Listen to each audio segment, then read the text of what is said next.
Hello and welcome to another episode of the Uranium Market Minute. My name is Justin Hune. I am your host. I'm the founder and publisher of the Uranium Insider Pro newsletter, the only investing newsletter that focuses solely on uranium and publishes on a regular monthly basis. Thank you so much for tuning in. Really appreciate everybody being here. Thank you for all the great comments on YouTube. If you've been enjoying this content, please like this video, share it, hit that notification bell. You'll be notified whenever we publish a new episode, which is just about every day, with the exception of my short family visit last week. I've been doing this almost every day for the past month and plan to continue doing this. So thank you for joining. Before we get into it, I am not your financial advisor. This is not financial advice. Nothing in this video is intended to be investing advice. Please always do your own due diligence when investing and always take responsibility for your own choices. With that said, let's jump right into the daily scoreboard. The spot price of uranium today, $47.75 a pound, mid-market, up 50 cents from this morning. It looks like there's somebody raising their bid. The spot price looks like it's in this slow sort of upward consolidation after big moves off the bottom, about $37 a pound last week after it fell very rapidly from that $52 peak in September. I do expect this to continue moving higher, potentially breaching that previous high within a short order here. And I do think we could see $55 to $65 a pound by the end of this year. Yesterday, the Sprott Physical Uranium Trust took in $5.3 million in fresh capital, bringing this week's total to $89.1 million, and they purchased another 200,000 pounds. This week, they have purchased 16.1 million pounds, since the 17th of August, they've purchased 16.1 million pounds. The end of the day yesterday with 48 million, and this week alone, they've purchased 1.75 million pounds. Just astonishing. It looks like they're slowing their pace a bit, even as I say they purchased 1.75 million this week. Rather than coming in heavy-handed and really pushing the price around, it seems to me they are keeping a decent little chunk of capital on hand and purchasing smaller amounts day over day. Now, remember, 200,000 pounds a day is still a million a week, over 50 million pounds per year.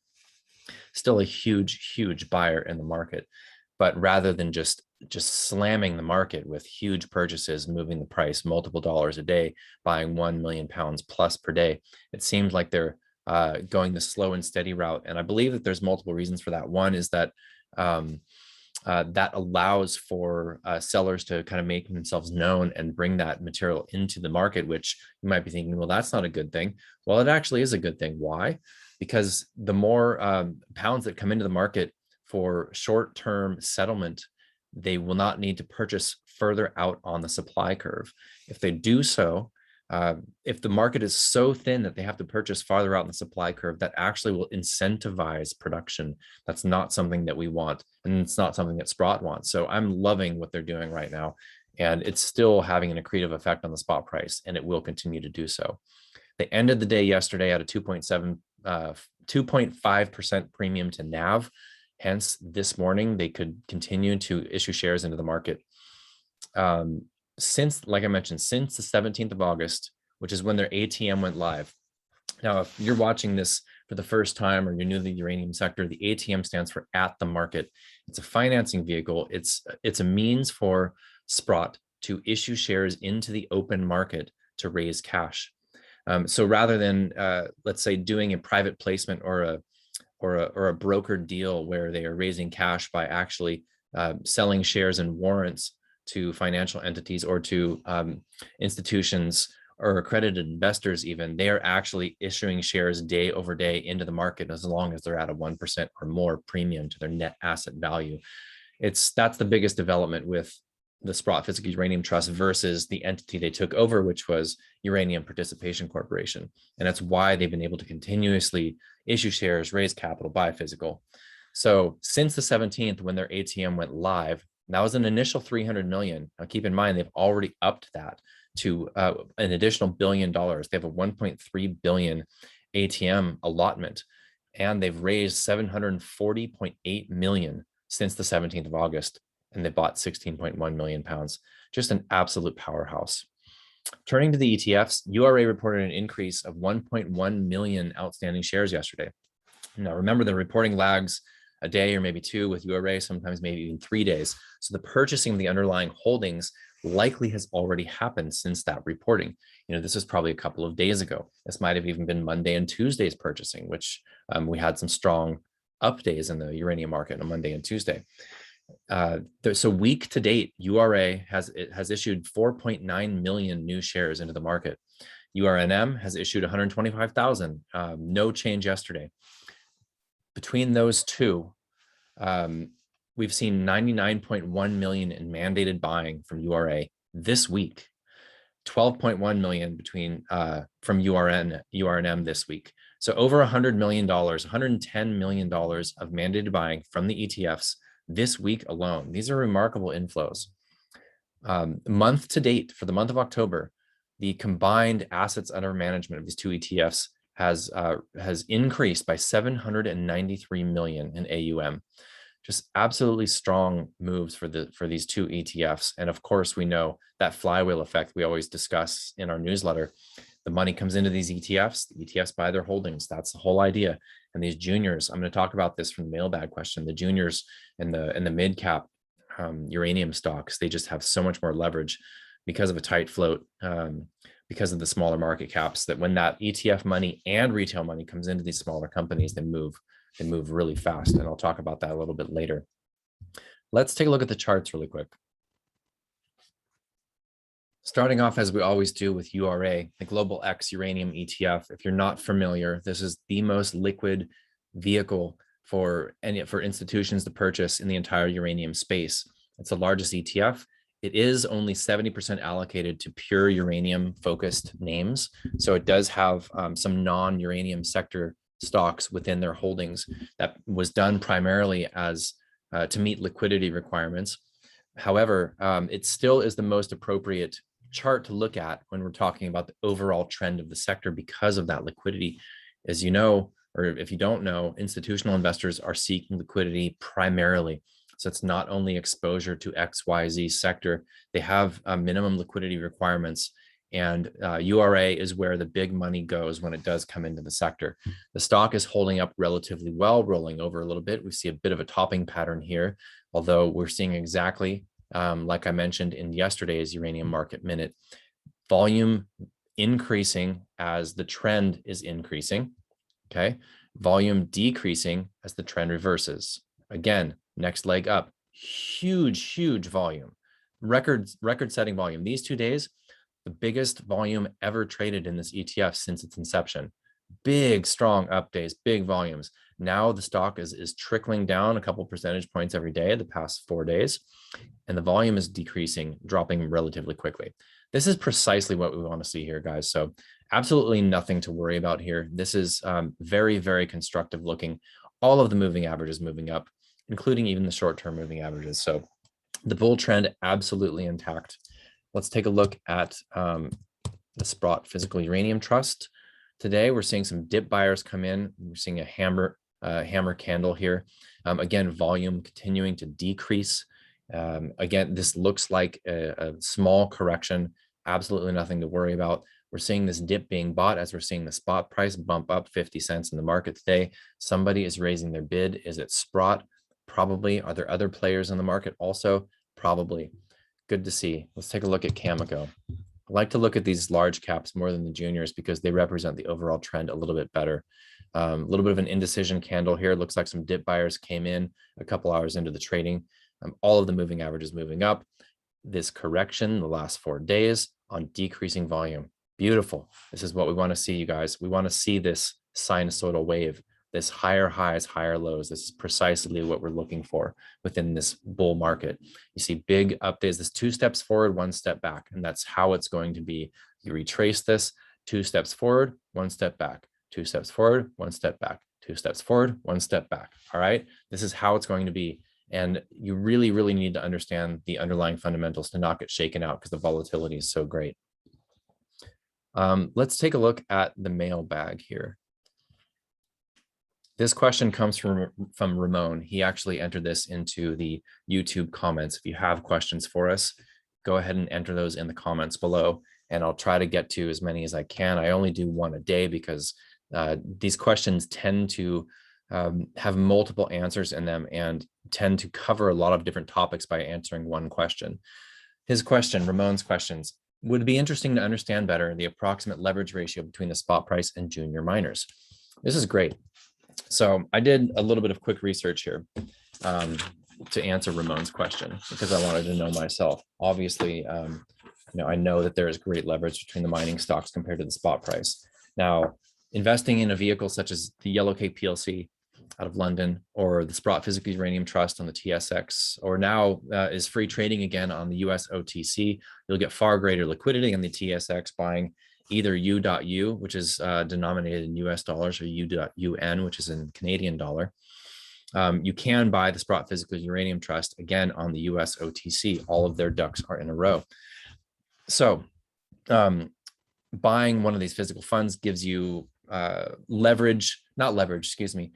gives you allocation to the sector that's marked essentially to the spot price of uranium. So as we know, Sprott is attempting to keep their vehicles close to NAV as possible. So as the spot price moves up, generally speaking, that stock moves up and vice versa. So if you want to play the pure commodity, that's the way to do it, through the Sprott vehicle, through Yellowcake. If you want leverage with increased risk, you buy the miners, right? So you can buy a basket of miners, as in buying URNM ETF, which is, in my opinion, especially for retail investors, a far better vehicle than the URA ETF because of its pure play. The Sprott Physical Uranium Trust is a holding in URNM. It is not a holding in URA. It might not ever be a holding in URA, as it's considered a closed-end fund, and URA will not hold a closed-end fund. Now, will they modify that before their January rebalance? I don't know. We're not betting on it. I don't think it really matters that much. Obviously, it'd be helpful to have yet another buyer of that trust coming through those ETF funds, but they are held by URNM. They also hold a basket of it's pure play in URNM, all uranium stocks. So if you want exposure and you want to play it safe, the safest thing would be to buy Sprott Physical Uranium Trust. The second safest would be the URNM. And if you want the most leverage, you buy individual stocks. Now, what we do in our newsletter, we have a process for choosing those stocks. We run them through our process. We look at management, we look at jurisdiction, we look at asset, we look at free float, we look at insider ownership, we look at share structure. That's something that not many people actually look at, and it's hugely important. And we look at the potential for the company to move individually and accretively, and ideally make gains and stand out in the market, even if the overall thesis is not as strong as we think. So that's our safety net, right? If we can be in companies that are going to bring value to shareholders in a market that's stagnant. Now, I'm not betting on the market being stagnant, but when the market really moves and your holdings are moving accretively, then it's a rocket ship. So the spot price of uranium bottomed in Q4 of 2016 of this cycle, right? They bottomed at $18 a pound. Currently, as mentioned, $47.50 a pound. That's about a 2.6x, so 160% up since 2016, okay? So and the ETFs, the URA ETF is right about at that same level of return. And then the spot price, okay? I can't look at UPC because the historical chart changed to Sprott and it's been up and down since then. So let's look at the large caps. Cameco, 3.5x. Okay. A couple of the juniors are actually right around 3 or 4x. Paladin up 15x since 2016. Some of the other juniors, 5x, 6x, 7x. NextGen, 11x since late 2016. And then the choice juniors, okay, are anywhere from, on the low end, 3 to 4x. There's really some junior miners that have basically underperformed the ETFs. Okay. So it's not, you can't just buy a junior uranium stock and say, oh, its market cap is so low, it has the most potential. No, that doesn't work. That's not an intelligent way to buy a stock. Okay. You have to seek out the best performers, and you have to understand all the metrics I just mentioned that we utilize in our process for picking these stocks. We have 9 positions currently, including options plays, which have been absolutely printing cash. So some of these juniors since 2016 are up almost 100x since the spot price bottomed, okay, and everywhere in between. And I'm proud to say we own 5 of the top 10 performers in that range, and that's something that has been massively accretive for us and for our newsletter members. So you have to be selective. But to answer your question, Ramon, there you go. The spot price has moved up 160% since 2016. It's a little bit more than doubled. And some of the juniors have gone up almost 100x. So if you pick these stocks well, you can vastly outperform the commodity. And that's the whole idea here, is we want leverage. Obviously, you don't want to go in all in on one stock. Ideally, you have a small basket of individual mining companies so that you actually get enough diversification to give yourself a bit of a safety net, but not so much that you dilute your potential for return. So if you own 25 companies, or you just own the ETF, then you can see that the performance doesn't even come close to owning, let's say, 5 of these biggest winners in that time frame. Now, with that said, even some of these juniors, they started off at such tiny market caps. Okay, so the ones that are almost 100x in this 5-year period, they're up because they were $1 million or $2 million market cap. Or they were worth nothing and nobody paid attention to them, and now they're something. So that said, are we going to see 100x moves from here? No, I don't think so. I mean, maybe a company comes out of the woodwork in the next 6 months and they hit pay dirt. All right, but that's not something that we're betting on. We're looking at solid gains from this point onward. We're looking at a leveraged play to have exposure to an energy trend, to a commodities trend. And I think, like I mentioned in yesterday's Uranium Market Minute, I think we're on the verge of a uranium super cycle. I really do. I'm seeing these companies, these countries in dire energy straits, seeking any means they can to secure their electricity grids. And we're getting to the point where countries that have been speaking out against nuclear or have been phasing out nuclear, like Japan, like Germany, starting to at least reverse course in their sentiment and in their rhetoric and what they're putting out there to the populace. And obviously, Japan is actually physically reversing course and restarting reactors. I think that trend is going to continue and it's going to speed up. Currently, they have, I think it's 11 reactors restarted, 10 reactors restarted. And I think we'll see another 15 reactors restarted from Japan in the next 3 to 5 years. Now, Germany, will they restart their last 5 or 6 reactors that are slated to shut down by next year? It's unlikely, in my opinion. Unfortunately, it's very, very difficult for politicians to say, whoops, we made a mistake, let's fix it. For whatever reason, they have to stick to their guns and continue to tank the economy and have skyrocketing energy prices for their populace. It's absolutely shameful.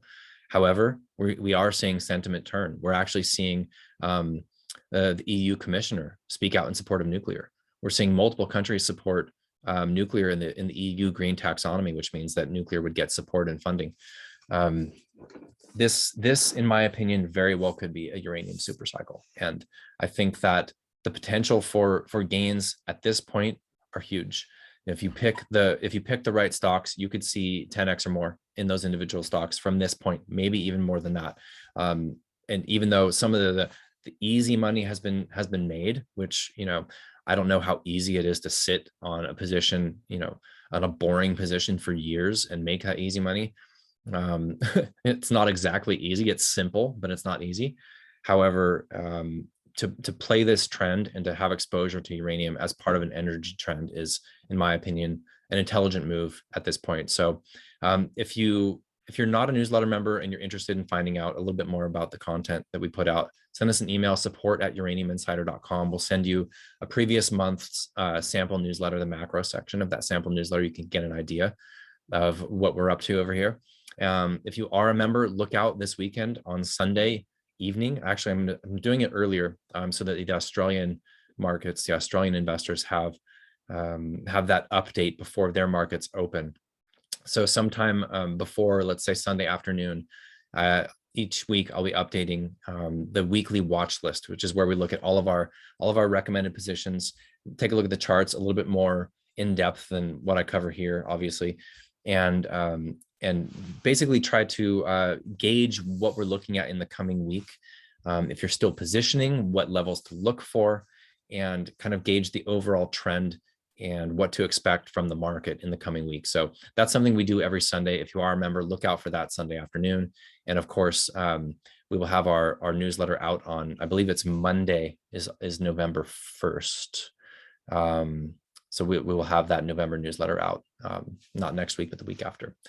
All right. Hope you all have a great weekend and hope everybody is doing well. and hope you're all excited about this as I am. Thanks for being here. Cheers.